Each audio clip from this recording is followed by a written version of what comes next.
Light लगाई शोउथिले सावधान होइथाए एही पांचटी बड़ क्षति। आजिकालीर व्यस्तबहुल जीवन में प्रत्येक व्यक्ति शांति शोया पसंद करती, जहाद्वारा शरीर सुस्थ रहा सहित मन मध्य शांत रही है। रातिर शोया समय समस्ते शांत एवं अंधार शोया पसंद करती, किंतु एपरि भी किछि लोक अछंती जो माने रातिर शोया समय लाइट लगाई शोया पसंद करती, जहाँकि सेमानक अभ्यास होता है। किंतु आपण मैंने जानते कि लाइट लगाई शोया द्वारा अनेक प्रकार समस्या देखा दी थाए। बर्तमान आसतु जानिबा लाइट लगाई शोया द्वारा केउं सब समस्या देखा दी थाए। डिप्रेशन।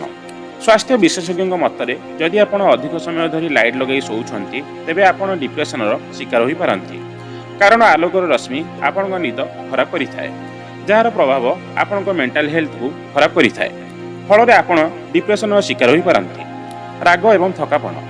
लाइट लगाई शोया द्वारा भल भाव निद होई न थाए, फल यही कारणरू आमको राग एवं थकापण अनुभूत होता है, जार प्रभाव आम काम उपरे पड़ता है।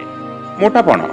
स्वास्थ्य विशेषज्ञ मानक मतरे जदि आपण रातिरे लाइट लगाई शोउछंती तेबे आपण मोटापणर शिकार होई पारंती। एपरि एथिपई होइथाए लाइट लगाई शोया द्वारा बारंबार निद भांगी थाए एवं भोक मध्य लागि थाए, जार परिणाम स्वरूप मोटापण बढ़ी थाए। फ्रेंड्स, आपनको जदि भिडियोटी भल लगी थाए प्लीज लाइक एंड शेयर करेंगे एवं आपणकर मतामत कमेंट माध्यम जनवाक अनुरोध। रहुछि। जय जगन्नाथ।